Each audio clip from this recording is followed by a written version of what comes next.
Bonjour à toutes et à tous, vous venez d'embarquer sur les ondes de C'est quoi cette histoire, le podcast qui vous invite à remonter le temps.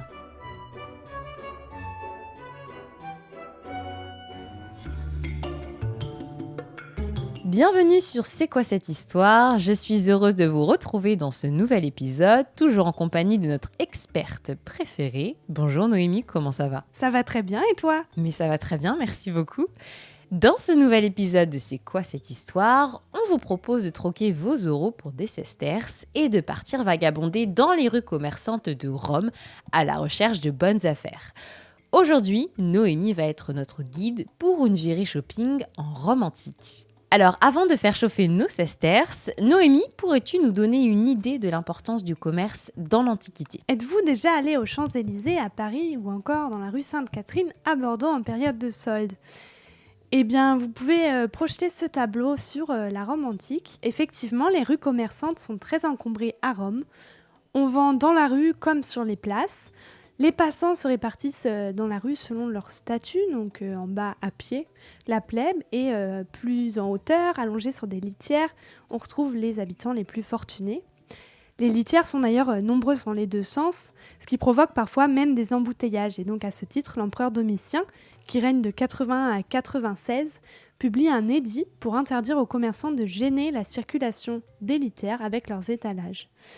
Et donc le commerce dans l'Antiquité a une place prépondérante. Le vin, par exemple, pouvait être produit dans les campagnes romaines, puis importé ou contrôlé par des grossistes. Il est ensuite transporté par des transporteurs ou bateliers, acheté par des taverniers qui le revendent à des clients ou à des vendeurs ambulants, etc. Donc vous voyez bien que la chaîne commerciale implique tout un tas de métiers différents. Bon, commençons nos emplettes par nous restaurer. Où pouvons-nous nous procurer des denrées alimentaires ? Le Macellum est un marché spécialisé dans les denrées alimentaires. Donc les Macella sont d'importants regroupements de boutiques. À Leptis Magna, par exemple, le Macellum accueille 41 boutiques. Celui de Timgad en accueille 13. Donc c'est un peu l'équivalent de nos centres commerciaux finalement. Les marchés de Trajan, plus spécifiquement, sont construits entre 109 et 113 après Jésus-Christ à Rome et font partie de l'ensemble que constitue le forum de l'empereur Trajan, donc ensemble constitué d'un forum, d'une basilique, de bibliothèques et des marchés, et donc au centre de la colonne Trajane. Et l'ensemble a été réalisé par l'architecte Apollodore de Damas. Et donc les marchés en question sont situés sur le côté oriental du forum. C'est une sorte de complexe commercial. Donc les marchés de Trajan comportent 150 boutiques réparties sur 3 étages.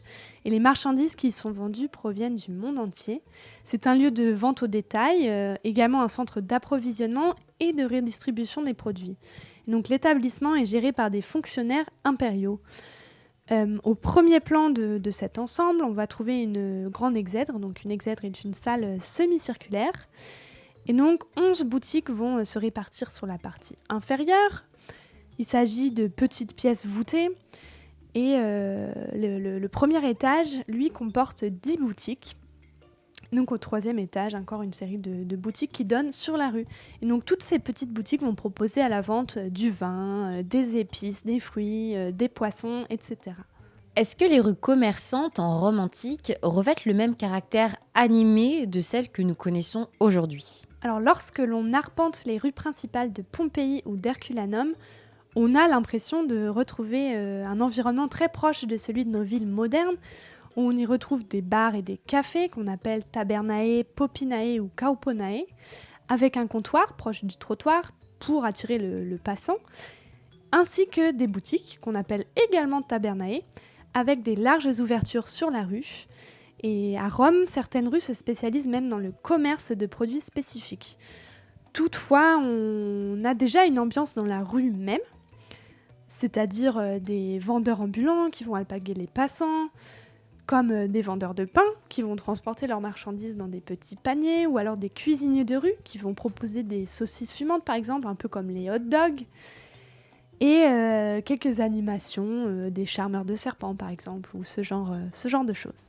Comment a été conçues les boutiques romaines ? Est-ce que leur devanture était semblable à celle de nos commerces actuels ? Archéologiquement parlant, il est difficile de savoir aujourd'hui réellement ce qui se passait à l'intérieur des boutiques, car peu peu d'informations ressortent pendant les fouilles. Souvent, ce sont des objets précis qui vont attester de tel ou tel commerce. Par exemple, des couteaux de boucher qui vont indiquer la présence d'un vendeur de viande. Parfois, on retrouve également des enseignes ou une publicité à l'extérieur qui va révéler la nature du commerce. Au niveau de l'architecture, la boutique romaine est très simple. Elle se compose généralement d'une seule pièce. Elle ouvre sur la rue par une grande baie qui va être fermée la nuit par des volets en bois notamment.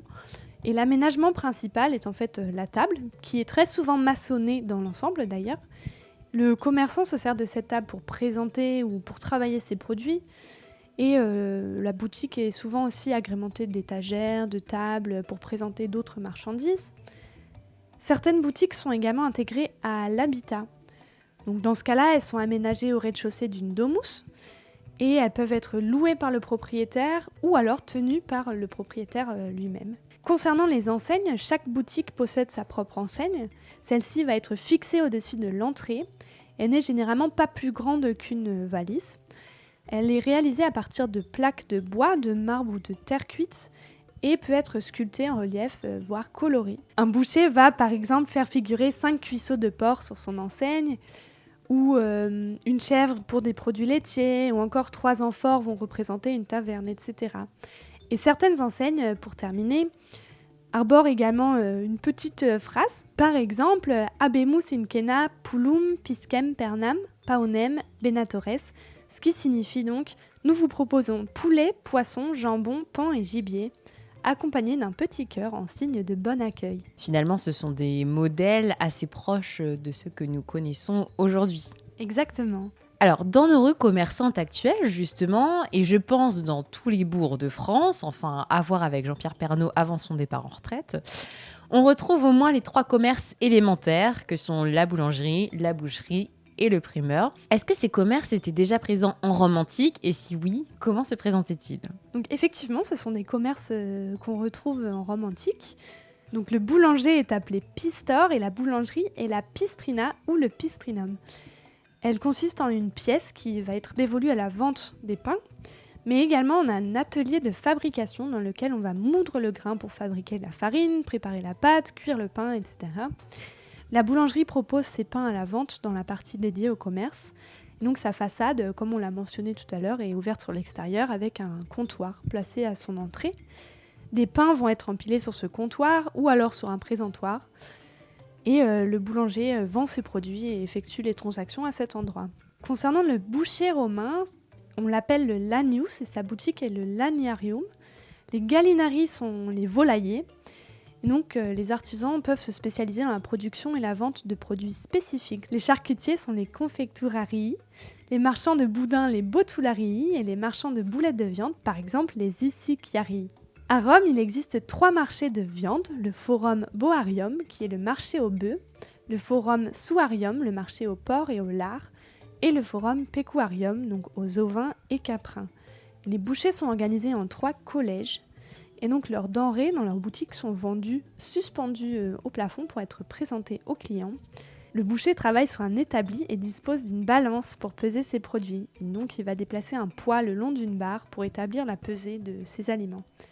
Et donc pour terminer sur cette petite partie alimentaire, on trouve également un marchand de fruits et légumes qui vend généralement des produits locaux, mais cependant on peut aussi avoir des fruits importés de l'étranger ou des confins de l'Empire. En introduction de cet épisode, je vous avais proposé une virée shopping, alors passons à présent à l'achat de vêtements. Bon, sans être une experte en la matière, un joli jeu de mots, n'est-ce pas ? Il me semble que la Rome antique était dépourvue de grandes enseignes de prêt-à-porter. Alors, comment faisait-on en Rome antique pour s'habiller, si on s'habillait d'ailleurs ? Alors oui, effectivement, on s'habillait. Et on pouvait se fournir en vêtements ou tissus plutôt. Donc les marchands de vêtements sont appelés les vestiarii. Le vestiarii tenuarii est un vendeur d'étoffes. Et donc ces commerçants sont vraiment centrés sur le négoce. Ils ne fabriquent pas leurs tissus eux-mêmes. Dans leur boutique, les tissus sont présentés sur des étagères ou sur des crochets. Et de nombreuses représentations de ce type sont d'ailleurs connues, grâce à des monuments funéraires qu'on trouve dans la région de Trèves, en Allemagne notamment. Les vêtements peuvent également être vendus dans des basilicae vestiariae, des bâtiments qui sont destinés donc à la vente de vêtements. Et 2 basiliques de ce type sont connues en Algérie romaine, l'une à Cuicul, actuelle Djémila, et l'autre à Tamougadi, l'actuelle Timgad, qu'on a mentionné plus tôt dans cet épisode, et donc à proximité du Makélum. Concernant la teinture des tissus, les teinturiers romains sont spécialisés dans l'extraction des colorants. Ils les utilisent pour teindre des vêtements ou fabriquer des produits de maquillage aussi. Certains teinturiers sont d'ailleurs spécialisés dans une couleur bien précise et dans ce cas, ils vont porter le nom relatif à la teinture qu'ils fabriquent. Par exemple, pour les teintures violettes, le teinturier s'appellera Violarius.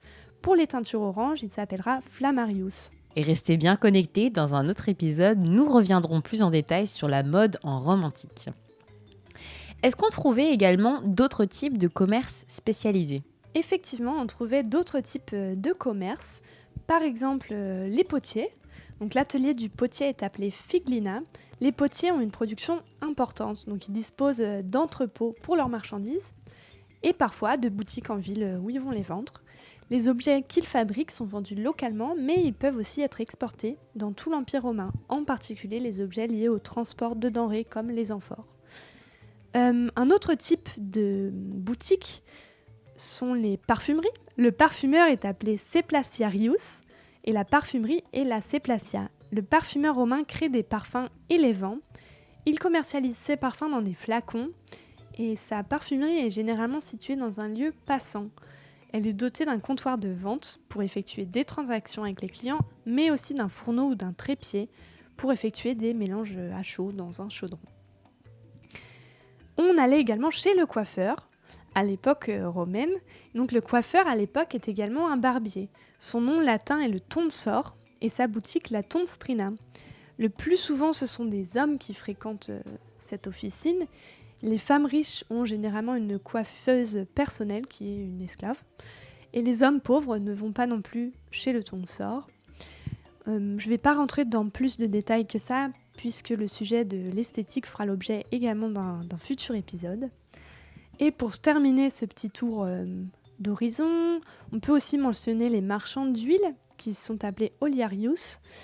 Et donc les marchands et négociants en huile sont le plus souvent des affranchis. L'huile est contenue dans des jarres et dans la boutique, le marchand va verser de l'huile dans une jatte ou une coupe bien creuse pour présenter son huile à la clientèle. Et lorsqu'un client vient en acheter, il va donc puiser avec une louche spécifique, la coupa olearia, puis verser l'huile dans un récipient et le commerçant utilise un cornet pour transvaser l'huile de la coupa au récipient pour le client. On connaît d'ailleurs une stèle, la stèle de l'Oliarius de Cherchel, qui montre cette gestuelle spécifique aux marchands d'huile. Et donc effectivement, sur cette stèle, le personnage utilise une coupa olearia et transfère de l'huile dans un récipient. Donc en fait, la vie commerçante occupe une place centrale dans les villes romaines. Oui, c'est ça. Finalement, le commerce occupe une place vraiment prépondérante dans la vie romaine et dans la ville. Également. Merci à toi Noémie pour toutes ces informations très intéressantes. Si vous avez envie d'être incollable sur le shopping en Rome antique, retrouvez toutes les œuvres de référence sur le sujet, listées soigneusement en description par Noémie. J'espère que cet épisode vous aura plu. Si c'est le cas, n'hésitez pas à le partager autour de vous et à nous laisser un petit commentaire, ça fait toujours plaisir. À bientôt Noémie. À bientôt. On se retrouve très vite pour un nouvel épisode et d'ici là, portez-vous bien et ne faites pas trop chauffer la carte bleue. À bientôt sur C'est quoi cette histoire ?